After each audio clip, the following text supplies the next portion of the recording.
वर्षमा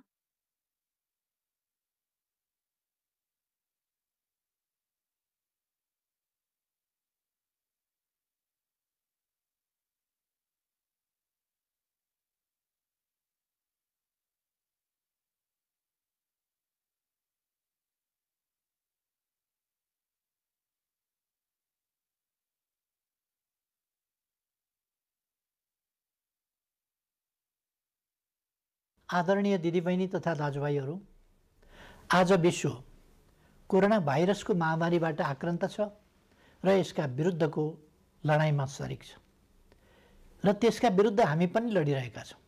यसै क्रममा मुलुक 62 दिनदेखि लकडाउनमा छ। कुनै मानवीय क्षति नहोस् भन्ने हाम्रो अथक प्रयासका बावजुद यसबीचमा नेपालभित्र हाम्रा 3 जना नागरिकको दुःखद निधन भएको छ। उहाँहरूसहित कोरोना भाइरसद्वारा स्वदेश तथा विदेशमा भएको मानवीय क्षतिप्रति दुःख व्यक्त गर्दछु र शोकाकुल परिवारजनमा म गहिरो समवेदना व्यक्त गर्दछु। बन्दाबन्दी आगामी जेठ 20 गतेसम्म जारी छ। यसले गर्दा हाम्रो समग्र अर्थतन्त्र र सम्पूर्ण देशवासीमा पुग्न गएको अप्ठ्यारोप्रति सरकार गम्भीर र संवेदनशील छ। कोरोना महामारीबाट जनतालाई मुक्त गर्ने, यसबाट सृजित सङ्कटबाट मुलुकको अर्थतन्त्रलाई रक्षा गर्ने र रोग तथा भोगबाट आफ्ना जनतालाई जोगाउने कामलाई सरकारले आफ्नो प्रमुख दायित्व ठानेको छ। दाजुभाइ तथा दिदीबहिनीहरू, 1 महिना अघि सम्बोधनका क्रममा मैले आउने साताहरू अझ चुनौतीपूर्ण हुने बताएको थिएँ।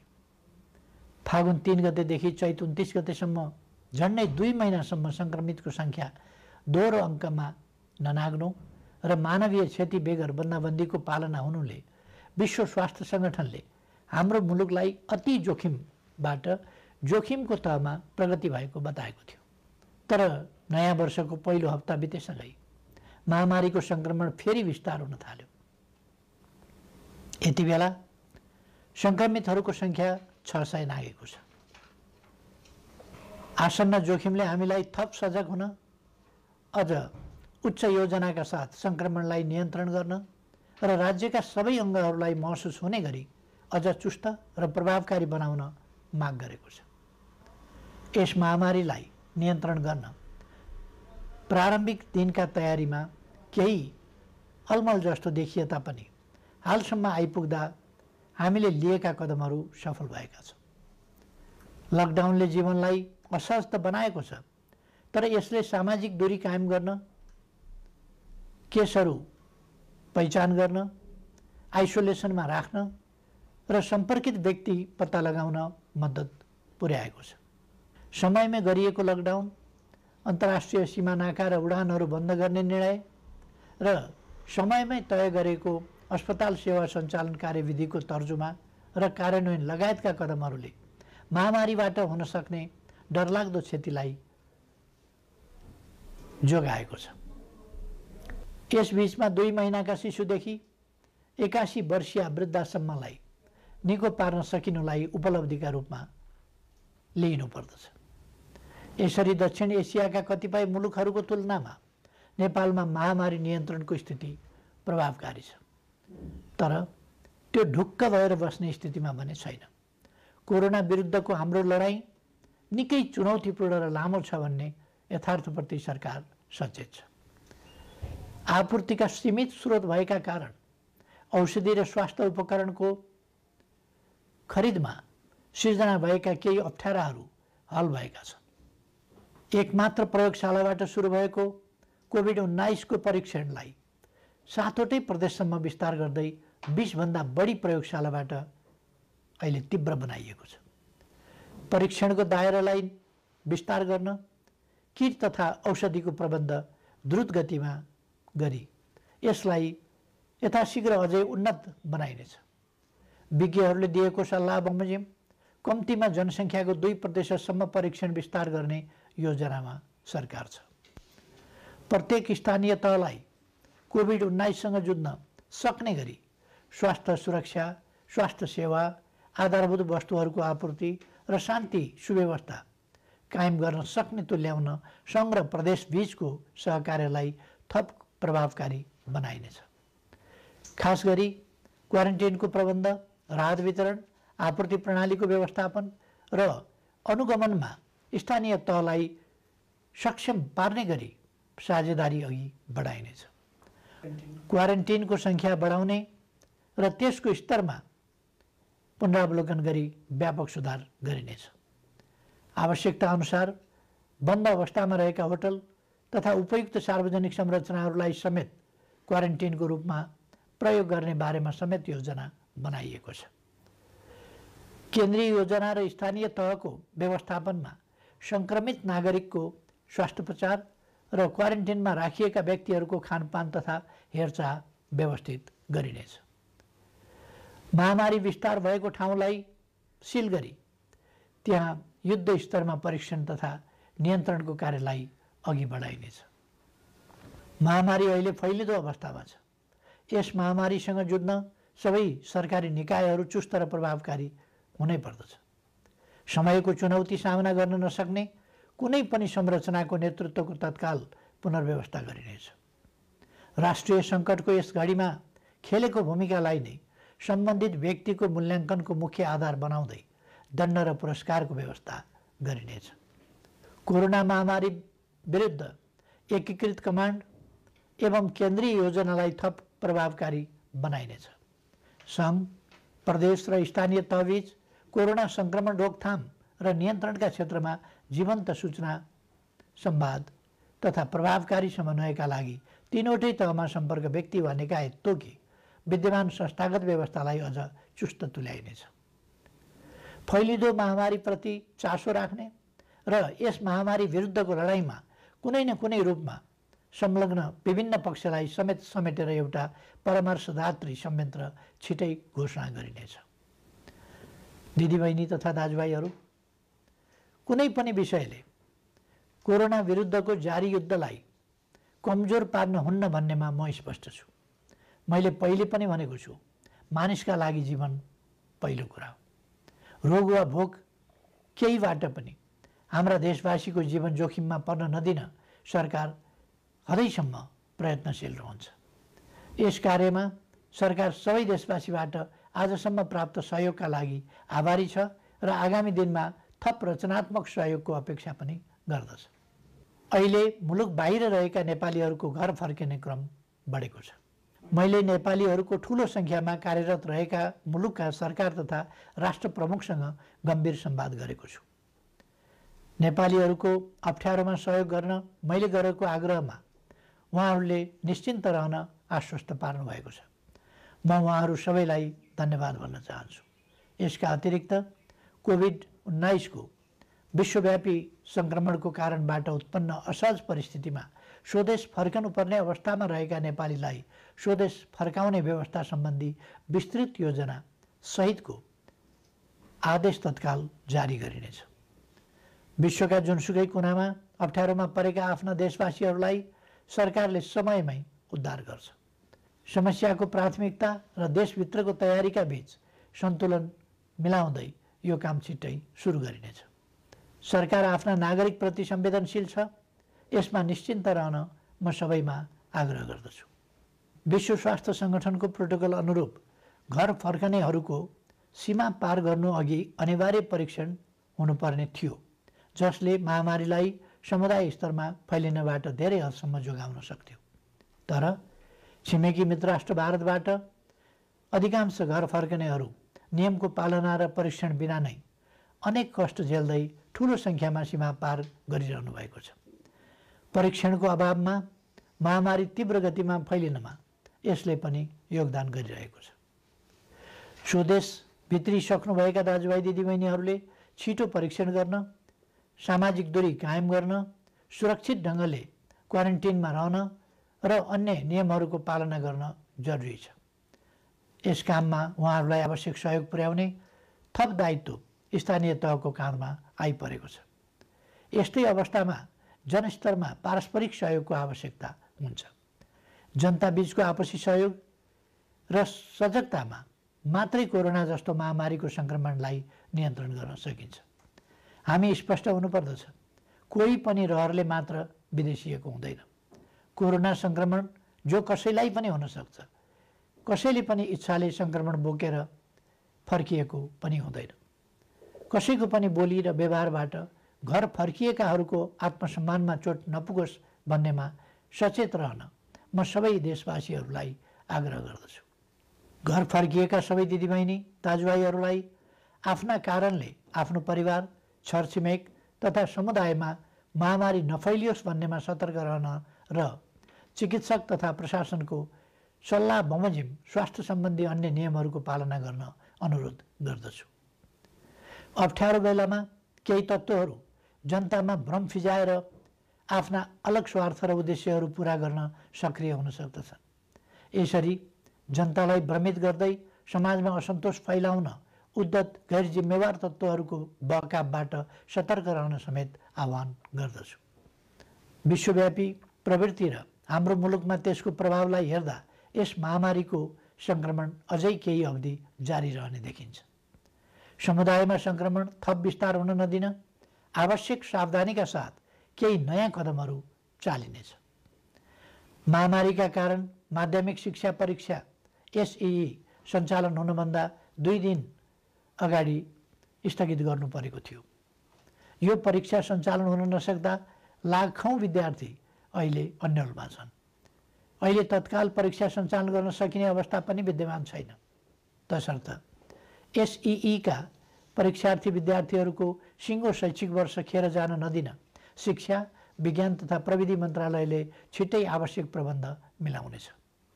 आवश्यक नीतिगत व्यवस्थासहित मन्त्रालयले भर्चुअल कक्षाको समेत प्रयोग गरी सबै विद्यालयहरूमा नयाँ शैक्षिक वर्ष अन्तर्गतको पठन पाठन सञ्चालनको काम अघि बढाउनेछ।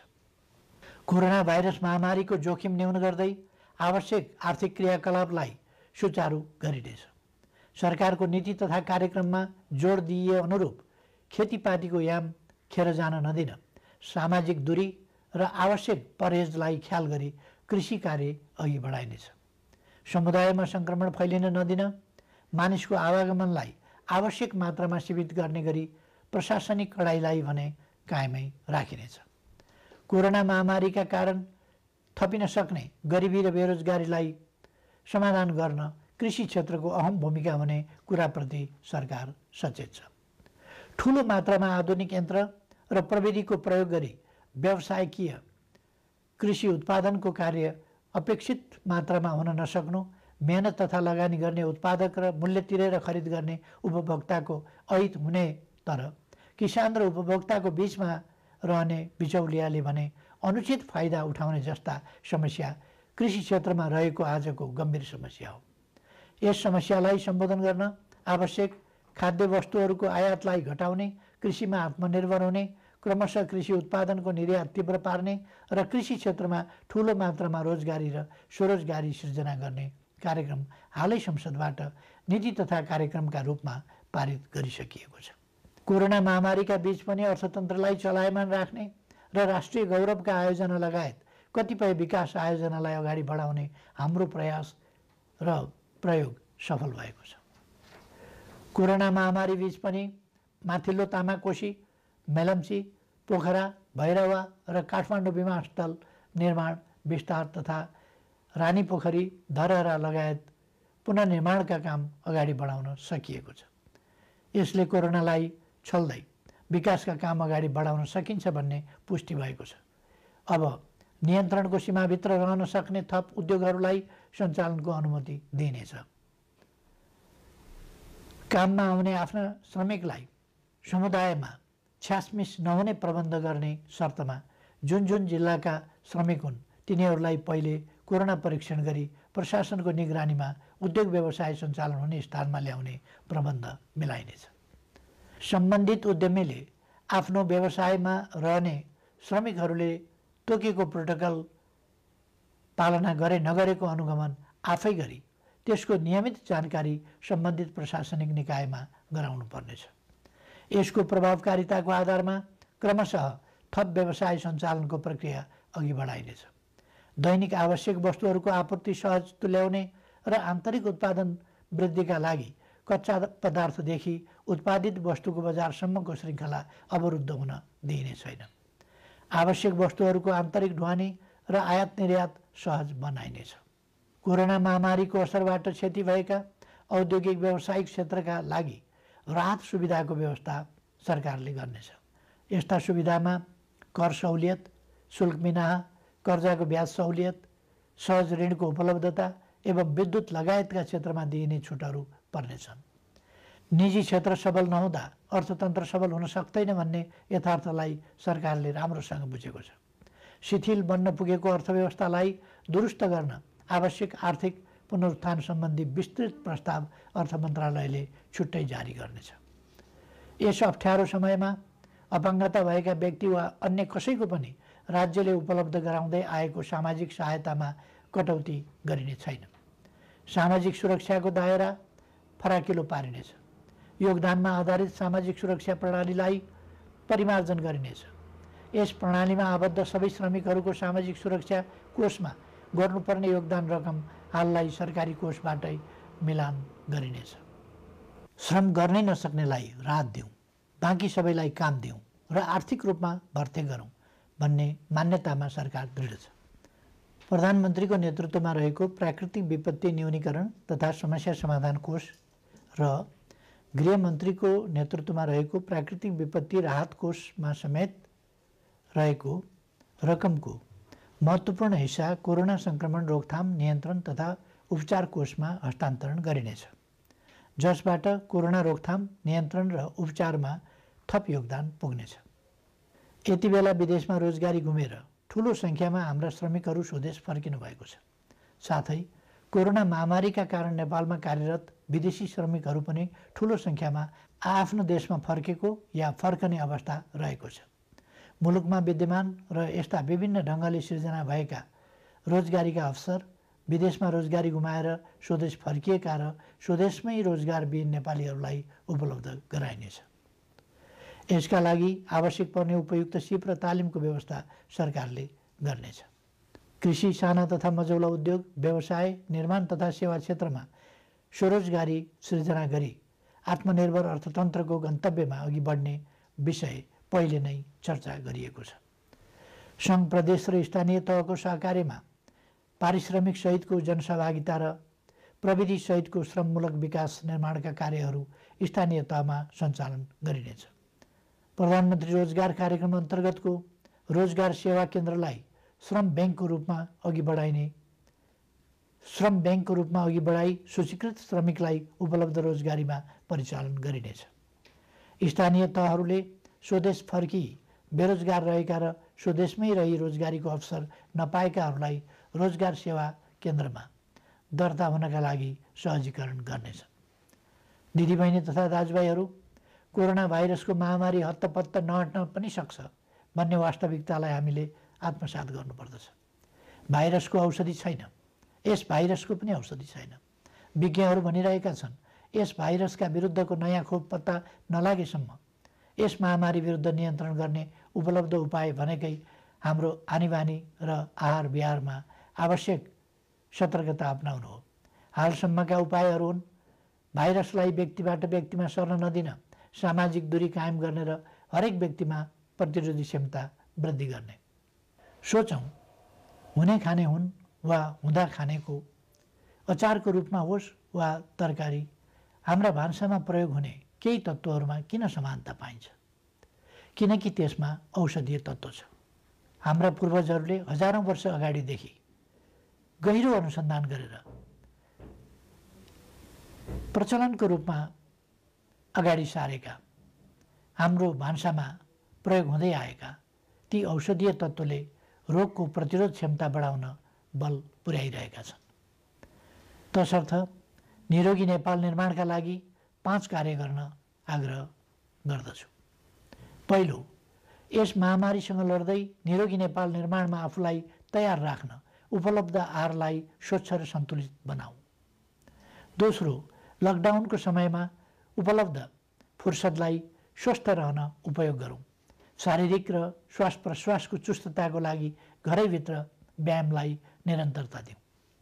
तेस्रो, भाइरस फोहोरमा रमाउँछ। आफ्नो शरीर र वासस्थान दुवैको सरसफाइमा एकदमै ध्यान दिउँ। चौथो, स्वस्थ रहनका लागि पर्याप्त आराम आवश्यक छ, यसमा ध्यान दिउँ। पाँचौँ, उच्च मनोबल कायम राखौँ।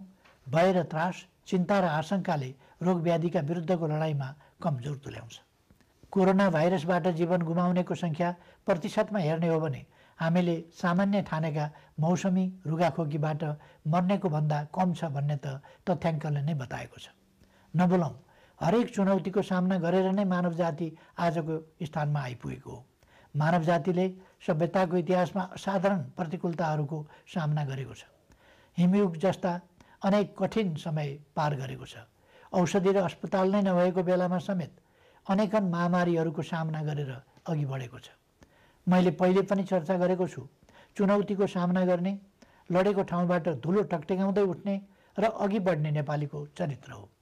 हाम्रो आनीबानी र खानपिन ठिक हुँदा हामी जोगिन्छौँ र कोरोनालाई पराजित गर्न सक्छौँ। त्यसैले सकारात्मक सोच राखौँ। सरकारले यसलाई निरोगी नेपाल निर्माण अभियान भनेको छ। निरोगी नेपाल निर्माणलाई मूल स्वास्थ्य नीति बनाएको छ। प्रकृति मैत्री स्वच्छ जीवन प्रणाली प्रवर्धन गरी नेपालीको रोग प्रतिरोधी क्षमता वृद्धि गर्न निरोधात्मक कार्यक्रम सञ्चालन गर्ने नीति अघि सारिएको छ। हाल कोरोना महामारी विरुद्ध सबै सामर्थ्य लगाउने र कोरोना मुक्त नेपालको स्वास्थ्य सेवामा प्रतिरोधात्मक र उपचारात्मक विधि अवलम्बन गर्न सरकार प्रतिबद्ध छ। नेपालीहरूको मनोबल उच्च छ र प्रतिरोध क्षमता पनि असाधारण छ।